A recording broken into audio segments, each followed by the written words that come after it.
Hello पिलाମାନେ ତ ଆଜି ଆମେ ପଢିବା ବେଲେ ପଲିଟିକାଲ ସାଇନ୍ସ ର କୋର 10 ୟୁନିଟ୍ 4 ପୂର୍ବ ଭିଡ଼ିଓରେ ପିଲେ ମୁଁ ତମମାନଙ୍କୁ ୟୁନିଟ୍ 3 କମ୍ପ୍ଲିଟ୍ କରିଦେଇଛି ଯୋଉମାନେ ବି ମୋର ସେଇ ଭିଡ଼ିଓ ଦେଖିନ ଯାଇକି ମୋର ୟୁଟ୍ୟୁବର ପ୍ଲେଲିଷ୍ଟକୁ ଯାଇକି ତମେ ପ୍ରଥମେ ସେଇ ଭିଡ଼ିଓଟା ଦେଖିଦିଅ ଦେନ୍ ଏଇଟା ଦେଖିବ ପିଲେ ତମର ଆଜି ସବୁ ମୁଁ ସମସ୍ତ ଭିଡ଼ିଓ ପରେ ମୁଁ ଯେମିତି ତମର ଯେ ଯାହା ବି ତମର ଇମ୍ପୋର୍ଟାଣ୍ଟ ରହିବ ତାକୁ ମୁଁ କ'ଣ ହାଇଲାଇଟ୍ କରିକି ଡିସ୍କସନ୍ କରେ ଆଜି ବି ଆମେ ସେମିତି କରିବା ବେଲେ ଯାହା ବି ତମର ଇମ୍ପୋର୍ଟାଣ୍ଟ ଅଛି ମୁଁ ତାକୁ ହାଇଲାଇଟ୍ କରିଦେଇଛି। ଫାଷ୍ଟ ଆମେ ଡିସ୍କସନ୍ କରିବା 2 ମାର୍କ 5 ମାର୍କ ଆଉ 8 ମାର୍କ 1 ମାର୍କ ମୁଁ ଡିସ୍କସନ୍ କରୁନୁ ପିଲେ ତମେ ଯଦି ଚାହୁଁଛ 1 ମାର୍କ ମୁଁ ଡିସ୍କସନ୍ କରେ ବା ଆଲୋଚନା କରେ ତାହେଲେ ମୋତେ କମେଣ୍ଟରେ ଜଣେଇବ ହେଲା ନହେଲେ ପିଲେ ତମେ କ'ଣ କି ଏଇ ଯୋଉ 2 ମାର୍କ ଆଉ 5 ମାର୍କ 8 ମାର୍କ ପଢିଲେ କ'ଣ କି ତମେ ସବୁ 1 ମାର୍କ ତ ତମର ପାଇପାରିବ ନା କିନ୍ତୁ ତମକୁ ଲାଗୁଛି ଯେ ନାଇଁ ମ୍ୟାଡାମ ଆମେ ପାଇପାରିବୁନି ଆପଣ ଡିସ୍କସନ୍ କରନ୍ତୁ ତାହେଲେ ମୋତେ କମେଣ୍ଟରେ ଜଣେଇବ ଯାହା ଫଳରେ ମୁଁ ତମର 1 ମାର୍କ ମଧ୍ୟ ଡିସ୍କସନ୍ କରିବି ପିଲେ ତାହେଲେ ଡେରି କରିବାନି ଆମେ ଡିସ୍କସନ୍ କରିବା ଫାଷ୍ଟ ଦେଖି ଆମେ 2 ମାର୍କ ଭାରତରେ ସାଧାରଣ ପ୍ରଶାସନର ଢାଞ୍ଚା ତମର ଇମ୍ପୋର୍ଟାଣ୍ଟ ରହିବ ପିଲେ ଯେ ଭାରତରେ ସାଧାରଣ ପ୍ରଶାସନର ଢାଞ୍ଚା କ'ଣ ଭାରତରେ ସାଧାରଣ ପ୍ରଶାସନ ସଚିବାଳୟ ଠାରୁ ଆରମ୍ଭ କରି ତଳସ୍ତର ଯଥା ଜିଲ୍ଲାପାଳ ତହସିଲଦାର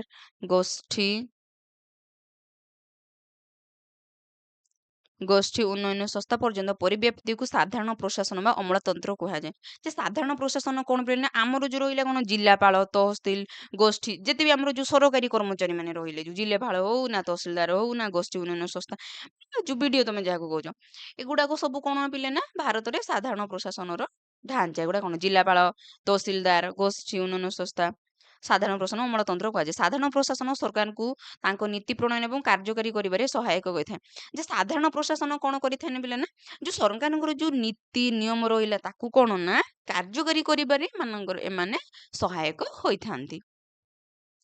ନେକ୍ସଟ ଦେଖିବା ପିଲା ପ୍ରଶାସନିକ ନୈତିକତାର ମୂଳ ଲକ୍ଷ୍ୟ କ'ଣ ଯେ ପ୍ରଶାସନିକ ଯୋଉ ନୈତିକତା ତାଙ୍କର ମୂଳ ଲକ୍ଷ୍ୟ କ'ଣ ନା ଲକ୍ଷ୍ୟ ପ୍ରାପ୍ତି ପାଇଁ ପ୍ରଶାସନର ସମସ୍ତ ପଦାଧିକାରୀ ମାନେ ମୂଲ୍ୟବୋଧକୁ ଗୁରୁତ୍ୱ ଦେଇଥାନ୍ତି ନୀତି ନିର୍ଦ୍ଧାରଣରେ ଅଂଶଗ୍ରହଣ ସ୍ୱଚ୍ଛଟତା ସଫଳ ନେତୃତ୍ୱ ଅନୁଗତ୍ୟତା ସହଯୋଗିତା ଦକ୍ଷତା ଭିତ୍ତିରେ ନିର୍ଦ୍ଧାରିତ କାର୍ଯ୍ୟ ସମ୍ପାଦନ କରିବା ନୈତିକତାର ମୂଳ ଲକ୍ଷ୍ୟ ଅଟେ ଯେ ନୈତିକତାର ମୂଳ ଲକ୍ଷ୍ୟ କ'ଣ ପିଲେ ନା ଯୋଉ ନୀତି ନିର୍ଦ୍ଧାରଣରେ କ'ଣ ନା ଗୋଟେ ଯୋଉ ସରକାରଙ୍କର ଯୋଉ ନୀତି ନିର୍ଦ୍ଧାରଣ ସେଠାରେ କ'ଣ ନା ଅଂଶଗ୍ରହଣ ତା ସହିତ ସ୍ୱଚ୍ଛଟତା ସଫଳ ନେତୃତ୍ୱ ଅନୁଗତ୍ୟତା ସହଯୋଗିତା ତାପରେ ଦକ୍ଷତା ଭିତରେ ନିର୍ଦ୍ଧାରିତ କାର୍ଯ୍ୟ ସମ୍ପାଦନ କରିବା ହେଉଛି ନୈତିକତାର ମୂଳ ଲକ୍ଷ୍ୟ ଅଟେ।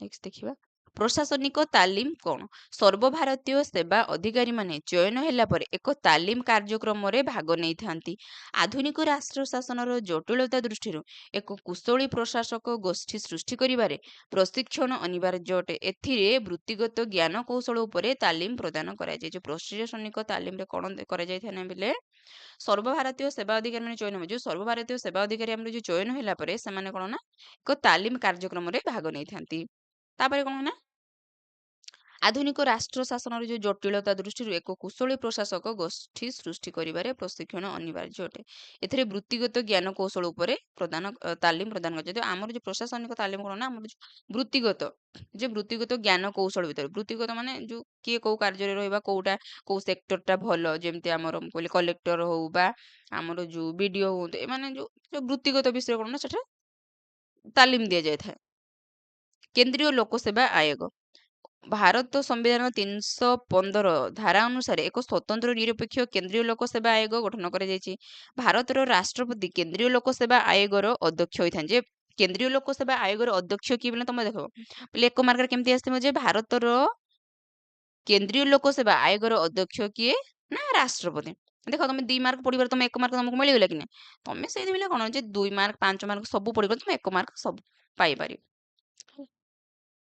ଅନ୍ୟ ସଦସ୍ୟମାନଙ୍କୁ ମଧ୍ୟ ରାଷ୍ଟ୍ରପତି ନିଯୁକ୍ତି ଦେଇଥାନ୍ତି ୟୁପିଏସସି ସାଧାରଣ ସର୍ବଭାରତୀୟ ସେବା ଅଧିକାରୀଙ୍କୁ ନିଯୁକ୍ତି ଦେଇଥାନ୍ତି ଯେ ତମର ଯୋଉ ୟୁପିଏସସି ଆମର କ'ଣ ନା ସାଧାରଣ ସର୍ବଭାରତୀୟ ସେବା ମାନଙ୍କୁ ଅଧିକାରୀ ଦେଇଥାନ୍ତି ଯୋଉ ୟୁପିଏସସି କ'ଣ ୟୁନିୟନ ପବ୍ଲିକ ସର୍ଭିସ କମିଶନ ଯେମିତି ଆଇଏଏସ୍ ଅଫିସର ହେଇପାରୁଛନ୍ତି ଓଏସ୍ ଅଫିସର ସରି ଓଏସ୍ ପାଇଁ ହେଲେ ଆମର ତମର କ'ଣ ନା ଓପିଏସସି ଦେବାକୁ ପଡିବ।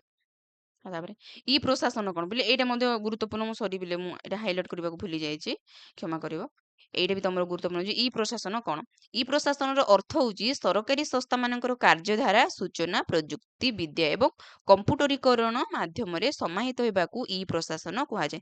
କ'ଣ ନା ଇ ପ୍ରଶାସନ ଅର୍ଥ କ'ଣ ପିଲେ ନା ସରକାରୀ ସଂସ୍ଥାମାନଙ୍କର ଯୋଉ କାର୍ଯ୍ୟଧାରା ବା ସୂଚନା ପ୍ରଯୁକ୍ତି ବିଦ୍ୟା, ସରକାରୀ ସଂସ୍ଥାମାନଙ୍କର ଯୋଉ କାର୍ଯ୍ୟଧାରା ଏବଂ କମ୍ପ୍ୟୁଟରୀକରଣ ମାଧ୍ୟମରେ ସମାହିତ ହେବାକୁ, ଯୋଉ କମ୍ପ୍ୟୁଟରୀକରଣ ମାଧ୍ୟମରେ ଯୋଉ ଆମର କମ୍ପ୍ୟୁଟର ମାଧ୍ୟମରେ ଆମର ବହୁତ କାର୍ଯ୍ୟ କ'ଣ କମ୍ପ୍ୟୁଟର ଦ୍ୱାରା ସଫଳ ହେଇପାରୁଛି।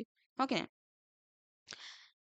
ସୂଚନା ପ୍ରଯୁକ୍ତି ବିଦ୍ୟାର ପ୍ରୟୋଗ ଦ୍ୱାରା ସରକାରୀ ସେବାର ବିତରଣ ସହଜ ଏବଂ ସ୍ୱଳ୍ପ ସମକ୍ଷ ସାପେକ୍ଷ ହୋଇଥାଏ। ଯେ ସୂଚନା ପ୍ରଯୁକ୍ତି ବିଦ୍ୟାର ପ୍ରୟୋଗ ଦ୍ୱାରା କ'ଣ ହୋଇଥାଏ ନା ସରକାରୀ ସେବାର ବିତରଣ ସହଜ ଏବଂ ସ୍ୱଳ୍ପ ସମୟ ସାପେକ୍ଷ ହୋଇଥାଏ। ଯେ କମ୍ପ୍ୟୁଟର ଦ୍ୱାରା ଆମର କ'ଣ ନା ଯୋଉଟା ଯେ କ'ଣ ବହୁତ ଲେଟ୍ରେ ହଉଥିଲା ତାକୁ କ'ଣ ନା ଆମେ ଶୀଘ୍ର ମଧ୍ୟ କରିଦେଉ। ଯେମିତି ପୂର୍ବରୁ କ'ଣ ହଉଥିଲା ଯେ ମୁଁ ଜଣଙ୍କ ପାଖକୁ ମନେକର ଚିଠି ପଠେଇବି, ମୁଁ ଯିବି ପୋଷ୍ଟାଲକୁ ଯିବି, ସବୁ ଯାହା ବି ପୋଷ୍ଟାଲର ଯେତିକି ବି ଯୋଉ ନିୟମ ରହିଲା ତାକୁ ପୂରଣ କରିକି ମୁଁ ପଠେଇବି। ଯାହାହେଲେ ମୁଁ ତାକୁ ଗୋଟେ ଦିନ 2 ଦିନ ଲାଗୁଛି। କିନ୍ତୁ ଏବେ କ'ଣ ହଉଛି ନା ଯୋଉ କମ୍ପ୍ୟୁଟର ମାଧ୍ୟମରେ ବା ଟେକ୍ନୋଲୋଜି ମାଧ୍ୟମରେ ଆମକୁ କ'ଣ ନା ଗୋଟେ କାମକୁ ଆମେ ଜଲ୍ଦି ଜଲ୍ଦି ବା କରିପାରୁଛୁ। ମାନେ ଗୋଟେ ମେସେଜଟା କ'ଣ ମୁଁ ଏବେ ମେସେଜ କଲି ଗୋଟେ ସେକେଣ୍ଡ ପାଇଁ ସେ ପଳଉଛି। ସେ ଆମର କେତେ ଟେକ୍ନୋଲୋଜି ବିଷୟ ନେଇ ଏଠାରେ ଆଲୋଚନା କରାଯାଇପାରେ। ନେକ୍ସଟ ଦେଖିବା 5 ମାର୍କ ଡିସ୍କସନ କରିବା। ପ୍ରଶାସନର ନୈତିକ ମୂଲ୍ୟବୋଧ କ'ଣ? ଯେ ପ୍ରଶାସନର ନୈତିକ ମୂଲ୍ୟବୋଧ କ'ଣ ନା ଦେଖିବା। ସାଧାରଣ ଏକ ସଂଗଠନରେ ସମଷ୍ଟିଗତ କାର୍ଯ୍ୟ ପାଇଁ କର୍ମଚାରୀମାନଙ୍କ ଦାୟିତ୍ୱ ସମ୍ପନ୍ନ କାର୍ଯ୍ୟଧାରାକୁ ନୈତିକ ମୂଲ୍ୟବୋଧ କୁହାଯାଏ। କ'ଣ ନା ସାଧାରଣ ଏବଂ ସଂଗଠନରେ ସମଷ୍ଟିଗତ କାର୍ଯ୍ୟ ପାଇଁ କର୍ମଚାରୀମାନଙ୍କର ଦାୟିତ୍ୱ, କର୍ମଚାରୀମାନଙ୍କର ଯୋଉ ଦାୟିତ୍ୱ ସମ୍ପନ୍ନ କାର୍ଯ୍ୟଧାରାକୁ ଏତିକି ମନେ ରଖିବେ ଯେ କର୍ମଚାରୀମାନଙ୍କର ଯୋଉ ଦାୟିତ୍ୱ ସମ୍ପନ୍ନ କାର୍ଯ୍ୟଧାରାକୁ ନୈତିକ ମୂଲ୍ୟବୋଧ କୁହାଯାଏ। କର୍ମଚାରୀମାନଙ୍କର ଆଗ୍ରହ ଉତ୍ସାହର ସହ କାର୍ଯ୍ୟ କରିବା ଧାରାକୁ ପ୍ରଶାସନିକ ନୈତିକତା କୁହାଯାଏ। ଯେ କ'ଣ ନା ପ୍ରଶାସନିକ ନୈତିକତା କ'ଣ ଯେ କର୍ମଚାରୀମାନଙ୍କର ଯୋଉ ଆଗ୍ରହ ମାନେ ଗୋଟେ କାର୍ଯ୍ୟକୁ କ'ଣ କେତେଟା ଥିବେ କେବଳ ଯେ ପଇସା ନା ଆମକୁ ପଇସା ଦେଉନାହାନ୍ତି ଆଉ ଆମେ କାହିଁକି ଏତେ କରିବା। ଆଉ କେତେଟା ଜିନିଷ ନାହିଁ ଯେହେତୁ ମୋର ଗୋଟେ କର୍ତ୍ତବ୍ୟ ମୁଁ ତାକୁ କ'ଣ ସୁଚାରୁ ରୂପେ ପାଳନ କରିବି। ଆଉ ଗୋଟେ କ'ଣ ଦେଲା କର୍ମଚାରୀମାନଙ୍କର ଯୋଉ ଆଗ୍ରହ ଉତ୍ସାହ ସହ ଯୋଉ କେତେଟା ତମେ ଦେଖିବ ଯେ ତମେ ଯାହା ବି ହଉ ପିଲେ ହେଲା ତମେ ଗୋଟେ କ୍ଲାସ ରୁମରେ ହଉ କି ଗୋଟେ ତମକୁ ଯୋଉ ଟପିକଟା ଦେଇଥିବେ ତମ ସାର୍ ମ୍ୟାଡାମ ମାନେ କେତେଟା ପିଲେ ଦେଖିବ ଉତ୍ସାହର ସହିତ କରୁଥିବେ ଆଉ କେତେଟା ପିଲେ କ'ଣ ନା ନାଇଁ ସାର୍ ଗୋଟେ ଦେଇଛନ୍ତି ତମେ କ'ଣ ନା ବାଧ୍ୟ ବାଧ୍ୟ କରି କରୁଥିବେ। କିନ୍ତୁ ଯୋଉମାନେ କ'ଣ କର୍ମଚାରୀ ମାନଙ୍କର କ'ଣ ନା ଯୋଉ ଆଗ୍ରହ ଉତ୍ସାହର ସହିତ କେତେଟା କର୍ମଚାରୀ ଥିବେ ସେମାନେ କ'ଣ ନା ଆଗ୍ରହ ଥିବ ତାଙ୍କର ସେ କାର୍ଯ୍ୟ କରିବେ ତାଙ୍କର ଉତ୍ସାହ ଥିବ ହେଲା। ତ କର୍ମଚାରୀ ମାନଙ୍କର ଆଗ୍ରହ ଓ ଉତ୍ସାହର ସହ କାର୍ଯ୍ୟ କରିବା ଧାରାକୁ ପ୍ରଶାସନିକ ନୈତିକ କୁହାଯାଏ। ଯୋଉ କର୍ମଚାରୀ ମାନଙ୍କର ଯୋଉ ଉତ୍ସାହ ଏବଂ କ'ଣ ଆଗ୍ରହ ସଂଗଠନର ସମସ୍ତ ନୀତିକୁ ସଠିକ ରୂପେ ଅନୁପାଳନ, ନିଜର ନିର୍ଦ୍ଧାରିତ କାର୍ଯ୍ୟକୁ ସଠିକ କାର୍ଯ୍ୟ କରିବା ଏବଂ ଦାୟିତ୍ୱର ସହ କାର୍ଯ୍ୟ ସମ୍ପାଦନକୁ ପ୍ରଶାସନର ନୈତିକତା କୁହାଯାଏ। ଏହା ଏକ ପ୍ରକାର ଆସ୍ତିବାଚକ ମାନସିକ ଦକ୍ଷତା ଯାହାକି କର୍ମଚାରୀମାନଙ୍କୁ ସେମାନଙ୍କର କାର୍ଯ୍ୟରେ ପ୍ରେରଣା ଦେଇଥାଏ। ମୋରାଲ ବା ନୈତିକତାର ଗୁରୁତ୍ୱ। ଯେ ନୈତିକତାର ଗୁରୁତ୍ୱ କ'ଣ ନା ପ୍ରଥମତଃ ପ୍ରତ୍ୟେକ ସଂଗଠନର କର୍ମକର୍ତ୍ତା ମାନେ ଅନୁଷ୍ଠାନର ଲକ୍ଷ୍ୟ ଏବଂ ଉଦ୍ଦେଶ୍ୟ ବିଷୟରେ ଅବଗତ ହେବା ଆବଶ୍ୟକ ହେଲା। ଯେ କ'ଣ ନା ସଂଗଠନର କର୍ମକର୍ତ୍ତା ଗୋଟେ ସଂଗଠନରେ ଯୋଉ କର୍ମକର୍ତ୍ତା ମାନେ ବା କର୍ମଚାରୀ ମାନେ କାର୍ଯ୍ୟ କରୁଛନ୍ତି ସେଇ ଅନୁଷ୍ଠାନର ବା ସେଇ ସଂଗଠନର ଯାହାବି ତାଙ୍କର କ'ଣ ଯୋଉ ଲକ୍ଷ୍ୟ ରହିଲା ଉଦ୍ଦେଶ୍ୟ ବିଷୟରେ ଅବଗତ ହେବା ଆବଶ୍ୟକ। ମାନେ ସେଇ ଲକ୍ଷ୍ୟ କ'ଣ ତାର ଉଦ୍ଦେଶ୍ୟ କ'ଣ ବିଷୟରେ ପ୍ରଥମେ ସେ ଜାଣିବା ଆବଶ୍ୟକ। ନେକ୍ସଟ ଦେଖିବା ପ୍ରତ୍ୟେକ କର୍ମଚାରୀ ସେମାନଙ୍କର ଉପରିସ୍ଥ କର୍ମକର୍ତ୍ତାଙ୍କ କାର୍ଯ୍ୟ ପ୍ରତି ଆସ୍ଥା ପ୍ରକଟ କରିବା ପ୍ରଶାସନିକ ନୈତିକତାର ମୂଳ ଆଦର୍ଶ ଅଟେ। ତାପରେ କ'ଣ ନା ପ୍ରତ୍ୟେକ କର୍ମଚାରୀ ସେମାନଙ୍କର ଉପରିସ୍ଥ କର୍ମକର୍ତ୍ତାଙ୍କ କାର୍ଯ୍ୟ ପ୍ରତି ଆସ୍ଥା ପ୍ରକଟ କରିବା ଏବଂ ପ୍ରଶାସନିକ ନୈତିକତାର ମୂଳ ଆଦର୍ଶ ଅଟେ। ସରକାରଙ୍କର ନୀତି ନିର୍ଦ୍ଧାରଣ କ୍ଷେତ୍ରରେ ପ୍ରଶାସନିକ ଅଧିକାରୀମାନଙ୍କର ଗୁରୁତ୍ୱପୂର୍ଣ୍ଣ ଭୂମିକା ରହିଥିବାରୁ ସେମାନେ ସଚ୍ଚୋଟ ପାରଦର୍ଶୀ ହେବା ଆବଶ୍ୟକ। ନେକ୍ସଟ ଦେଖିବା ପ୍ରଶାସନିକ ପ୍ରଶିକ୍ଷଣ କ'ଣ? ଯେ ପ୍ରଶାସନିକ ପ୍ରଶିକ୍ଷଣ କ'ଣ ଏଇଟା ମଧ୍ୟ ଗୁରୁତ୍ୱପୂର୍ଣ୍ଣ ପିଲେ ଯେ ଚୟନ ପଦ୍ଧତି ଦ୍ୱାରା କୃତକାର୍ଯ୍ୟ ହାସଲ କରୁଥିବା ପ୍ରାର୍ଥୀମାନଙ୍କୁ ବିଧିବଦ୍ଧ ତାଲିମ ଦବାର ବନ୍ଦୋବସ୍ତ କରାଯାଇଥାଏ। ଏହା ଦ୍ୱାରା ସମ୍ପୃକ୍ତ ଅଧିକାରୀମାନଙ୍କର ଦକ୍ଷତା କର୍ମକୁଶଳତା ବୃଦ୍ଧି ପାଇଥାଏ। ଆଧୁନିକ ରାଷ୍ଟ୍ରମାନଙ୍କରେ ଶାସନଗତ ଜଟିଳତା ଦୃଷ୍ଟିରୁ ଏକ କୁଶଳୀ ପ୍ରଶାସକ ଗୋଷ୍ଠୀ ସୃଷ୍ଟି କରିବା ପାଇଁ ପ୍ରଶିକ୍ଷଣ ଏବଂ ଗୁରୁତ୍ୱପୂର୍ଣ୍ଣ ପର୍ଯ୍ୟାୟ ଅଟେ। କର୍ମଚାରୀମାନଙ୍କର ବୈଷୟିକ ଜ୍ଞାନ କୌଶଳ ବିଚାର ଶକ୍ତି ଆଚରଣ କାର୍ଯ୍ୟ କରିବାର ଦକ୍ଷତା ପ୍ରଶିକ୍ଷଣ ଦ୍ୱାରା ତ୍ୱରାନ୍ୱିତ ହୋଇଥାଏ। ନେକ୍ସଟ ଦେଖିବା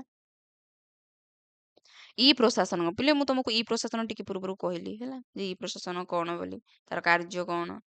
ନେକ୍ସଟ ଏଇଟା ତମର ଗୁରୁତ୍ୱପୂର୍ଣ୍ଣ ରହିବ। ଏବେ ଦେଖିବା ତମର କ'ଣ ନା ଲଙ୍ଗ କ୍ୱେଶ୍ଚିନ୍ ଆଜି ବି ମୁଁ ଯାହା ବି ତମର ଡିସ୍କସନ୍ କରୁଛି ସବୁ ତମର ଗୁରୁତ୍ୱପୂର୍ଣ୍ଣ ରହିବ। ତମେ ଭିଡ଼ିଓକୁ ସ୍କିପ୍ କରିବନି। ଭିଡ଼ିଓ ତମେ ସ୍କିପ୍ କଲା ପରେ ମ୍ୟାଡ଼ାମ୍ କୋଉଟା ଇମ୍ପୋର୍ଟାଣ୍ଟ କହିଲେ କ'ଣ ତମେ କିଛି ଜାଣିପାରିବନି ହେଲା।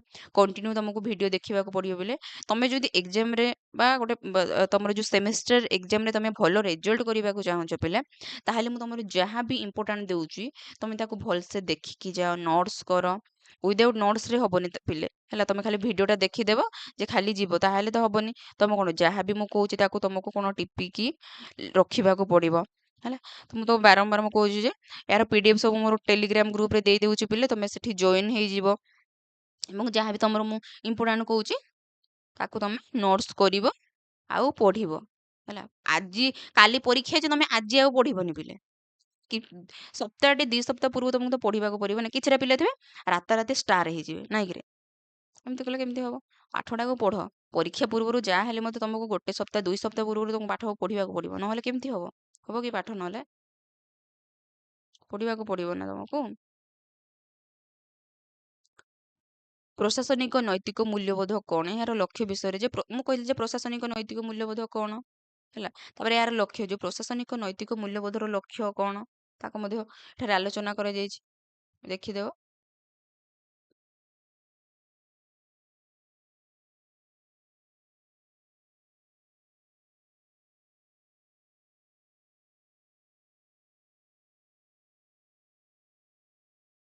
ତାପରେ ଭାରତରେ ସାଧାରଣ ସେବାର ନିରପେକ୍ଷତା ଉପରେ ଏକ ସନ୍ଦର୍ଭ ଲେଖ। ଯୋଉ ଭାରତରେ ଯୋଉ ସାଧାରଣ ସେବାର ନିରପେକ୍ଷତା ଉପରେ କ'ଣ ନା ଗୋଟେ ସନ୍ଦର୍ଭ ବା ଗୋଟେ ଏସେ ଲେଖିବାକୁ ପଡ଼ିବ ତମେ।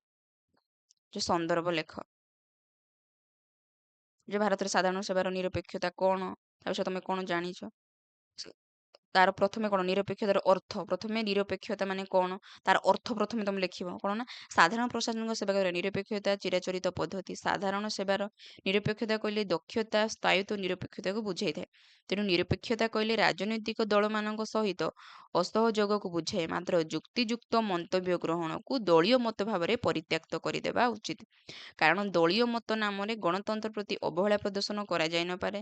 OP ଦ୍ୱିବେଦୀ ଓ RB ଜେନ୍‌ଙ୍କ ମତରେ ପ୍ରଶାସନିକ ସେବାର ନିରପେକ୍ଷତା କହିଲେ କେବଳ ରାଜନୈତିକ କାର୍ଯ୍ୟକ୍ରମରୁ ଦୂରେଇ ରହିବାକୁ ବୁଝାଏ ନାହିଁ। ମାତ୍ର ସରକାର ଯେଉଁ ଦଳର ହେଉ ପଛକେ ସରକାରଙ୍କୁ ସହଯୋଗ କରିବା ପ୍ରଶାସନିକ ସେବାର ପ୍ରଧାନ କର୍ତ୍ତବ୍ୟ। କିଏ କହିଲେ ନା OP ଦ୍ୱିବେଦୀ ଓ RB ଜେନ୍‌ଙ୍କ କହିଲେ ଯେ ପ୍ରଶାସନିକ ସେବାର ନିରପେକ୍ଷତା କହିଲେ କେବଳ ଯେ କ'ଣ ଗୋଟେ ଯୋଉ ରାଜନୈତିକ କାର୍ଯ୍ୟକ୍ରମରୁ ଦୂରେଇ ଦେବା ନୁହେଁ। କ'ଣ ନା ତା ସହିତ କେବଳ ରାଜନୈତିକ ନିରପେକ୍ଷତା ମାନେ କ'ଣ? କିଏ କହିଲେ ନା OP ଦ୍ୱିବେଦୀଙ୍କ ମତରେ ଏବଂ RG ବେଜେନ୍‌ଙ୍କ ମତରେ କ'ଣ ନା କ'ଣ କହିଲେ ଯେ ନିରପେକ୍ଷତା ମାନେ ନୁହେଁ ଯେ ଆମେ ଗୋଟେ ରାଜନୈତିକ କାର୍ଯ୍ୟକ୍ରମରୁ ଦୂରେଇ ରହିବାକୁ ବୁଝାଏ ନାହିଁ। ସେ କ'ଣ କହିଲେ ନା ମାତ୍ର ସରକାର ଯେଉଁ ଦଳର ହେଉ ପଛକେ ସରକାରଙ୍କୁ ସହଯୋଗ କରିବା। ଯେ ସରକାର ଯୋଉ ଦଳର ହଉ, ବିଜେପି ହଉ, କଂଗ୍ରେସ ହଉ ନା ସେ ଯାହା ବି ଦଳ ହଉ, ସେ ଯୋଉ ଦଳର ବି ହେଉ ନା କାହିଁକି ତାଙ୍କୁ କ'ଣ କରିବା ନା ସହଯୋଗ କରିବା ହେଉଛି ପ୍ରଶାସନିକ ସେବାର ପ୍ରଧାନ କର୍ତ୍ତବ୍ୟ ଅଟେ। ଦେଖିଦେବ। ତାପରେ କ'ଣ ନା ଯୋଉ ନିରପେକ୍ଷର ସାଧାରଣ 3ଟି ବିଷୟକୁ ବୁଝାଇଥାଏ। ସେଗୁଡ଼ାକ ସମସ୍ତେ ଗୋଟେ ଲେଖିବ ବୋଲି ହେଲା। ପଢ଼ିବ ସବୁ ଦେଖିବ। ତାପରେ ନିରପେକ୍ଷତାର ଉଦ୍ଦେଶ୍ୟ କ'ଣ? ଯେ ନିରପେକ୍ଷତାର ଉଦ୍ଦେଶ୍ୟ କ'ଣ? ଏଗୁଡ଼ାକ ସବୁ ତମକୁ କ'ଣ ପଏଣ୍ଟ ପଏଣ୍ଟ କରିକି ଲେଖିବାକୁ ପଡ଼ିବ। ପ୍ରଥମେ ନିରପେକ୍ଷତାର ଉଦ୍ଦେଶ୍ୟ ଲେଖିଲ, ସରି ନିରପେକ୍ଷତାର ଅର୍ଥ ଲେଖିବ। ତାପରେ କ'ଣ ଯେ କାହା କାହା ମତରେ ନିରପେକ୍ଷତା କ'ଣ ହେଲା। ତାପରେ ନିରପେକ୍ଷତାର ଉଦ୍ଦେଶ୍ୟ କ'ଣ ସବୁ ତମକୁ ପଏଣ୍ଟ ପଏଣ୍ଟ କରିକି ଲେଖିବାକୁ ପଡ଼ିବ ବୋଲେ। ତାପରେ ପ୍ରଶାସନିକ ନିରପେକ୍ଷତା ବିପକ୍ଷରେ ଯୁକ୍ତି ହେଲା। ପ୍ରଶାସନିକ ନିରପେକ୍ଷତା ବିପକ୍ଷରେ ଯୋଉ ଯୁକ୍ତି ଦେଇଛନ୍ତି ଏଗୁଡ଼ାକୁ ସମସ୍ତଙ୍କୁ ଲେଖିବାକୁ ପଡ଼ିବ ବୋଲି। ତାପରେ ଦେଖିବା ଭାରତରେ ଉଚ୍ଚ ପଦସ୍ଥ ସାଧାରଣ ସେବା ଅଧିକାରୀ ମାନଙ୍କୁ କିପରି ଚୟନ କରାଯାଏ ବୁଝାଇ ଲେଖ। ଯେ ଭାରତରେ ଯୋଉ ଉଚ୍ଚ ପଦସ୍ଥ କର୍ମଚାରୀ ମାନେ ରହିଲେ ତାଙ୍କୁ କିପରି ଚୟନ କରାଯାଏ ଆଲୋଚନା କରିବ ବୋଲି ହେଲା। ଯେ ଭାରତରେ ଉଚ୍ଚ ପଦସ୍ଥ ସାଧାରଣ ସେବା ଅଧିକାରୀ ମାନଙ୍କୁ ପ୍ରତ୍ୟକ୍ଷ ଭାବରେ ଚୟନ କରାଯାଏ। ଯେ ପ୍ରତ୍ୟକ୍ଷ ପରୋକ୍ଷ ତ ଜାଣିଥିବ ପିଲା।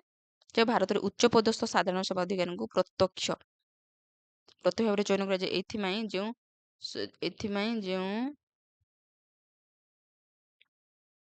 ସ୍ୱତନ୍ତ୍ର ପରୀକ୍ଷା କରାଯାଏ ତାକୁ ସିଭିଲ ସର୍ଭିସେସ୍ ପରୀକ୍ଷା କୁହାଯାଏ। କୋଠାରୀ କମିଶନଙ୍କ ସୁପାରିଶ କ୍ରମେ ଭାରତରେ ଏହି ବ୍ୟବସ୍ଥା ପ୍ରବର୍ତ୍ତନ କରାଯାଇଥିଲା। ଯେ ସିଭିଲ ସର୍ଭିସ ପ୍ରଥମେ କିଏ ବ୍ୟବସ୍ଥା କରିଥିଲା ନା କିଏ ସୁପାରିଶ କରିଥିଲା ନା ମନେ ରଖିବ ପିଲେ ନା କୋଠରୀ କମିଶନ। ଯୋଉ କୋଠରୀ କମିଶନ ଯୋଉ ତାଙ୍କର ସୁପାରିଶ କ୍ରମେ ହିଁ ଆମର ସିଭିଲ ସର୍ଭିସ ଭାରତରେ ଲାଗୁ ହୋଇଥିଲା।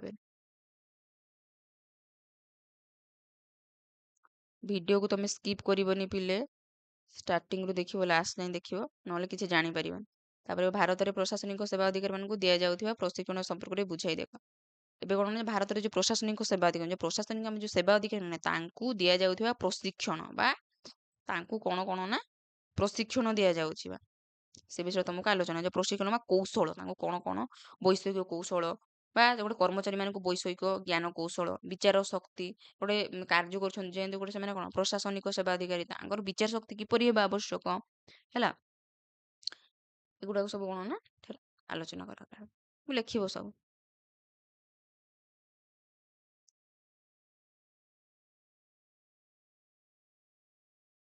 ହେଲେ ତମକୁ ଯଦି ତମେ ବୁଝିପାରୁନ ପାଠଟାକୁ ତାହେଲେ ମତେ କମେଣ୍ଟ ସେକ୍ସନରେ ଜଣେଇବ, ତମର ଯାହା ବି ଅସୁବିଧା ହଉଛି ମତେ କମେଣ୍ଟରେ ଜଣେଇବ ପିଲେ ହେଲା କି ନା ମ୍ୟାଡ଼ାମ ଆପଣ ଟିକେ ଆଉ ଟିକେ ଭଲସେ ପଢାନ୍ତୁ, ଆମେ ବୁଝିପାରୁନୁ ଜାଣିପାରୁନୁ, ତେଣୁ ମୁଁ ଭଲସେ ପଢେଇଦେବି।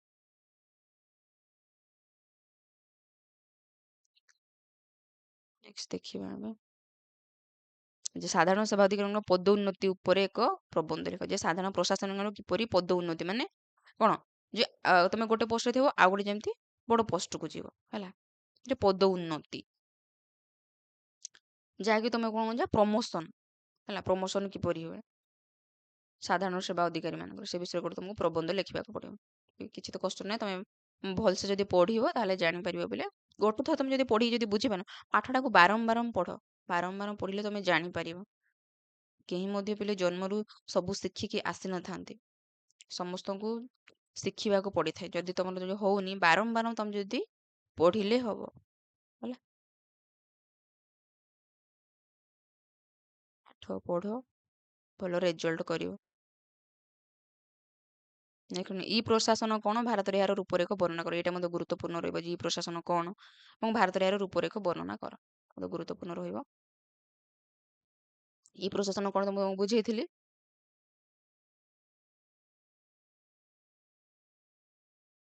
ସବୁ ପଏଣ୍ଟ ପଏଣ୍ଟ କରିକି ଲେଖିବ।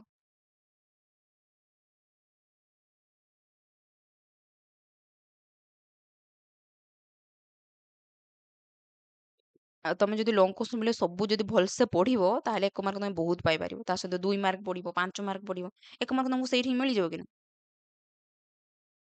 ଯେମିତି ମୁଁ କହିଲି ଯେ ଯୋଉ ସିଭିଲ ସର୍ଭିସ କିଏ ପ୍ରଥମେ ଓଡିଶାରେ ବା କିଏ ପ୍ରଥମେ ଓଡିଶାକୁ ଆଣିଥିଲେ ବା କି କାହାଙ୍କର ପ୍ରସ୍ତାବ ଅନୁସାରେ ସିଭିଲ ସର୍ଭିସ ଭାରତରେ କଣ ନା ଅନୁମୋଦିତ ହୋଇଥିଲା ହେଲା, ବା କାର୍ଯ୍ୟକାରୀ ହେଇଥିଲା। ତମେ କଣ ଜାଣିପାରିଲ, କିନ୍ତୁ ତମେ ଲଙ୍ଗ କୋଶ୍ଚିନ୍ ତମେ ଜାଣିପାରିଲ, ମୋର ସର୍ଟ କୋଶ୍ଚିନ୍ 1 ମାର୍କ ମୋର ଡିସ୍କସନ କଲି, ତମେ ଲଙ୍ଗ କୋଶ୍ଚିନ୍ ପଢିଲେ ତମେ ସବୁ ଜାଣିପାରିବ, 1 ମାର୍କ ସବୁ ଆସିବ ତମର, ଯେବେ ତମେ 1 ମାର୍କ ଆଉ ତମକୁ ପଢିବାକୁ ପଡିବନି। ଏଇ ତମେ 2 ମାର୍କ ପିଲେ 5 ମାର୍କ 8 ମାର୍କ ପଢ, ତମେ 1 ମାର୍କ ପାଇପାରିବ।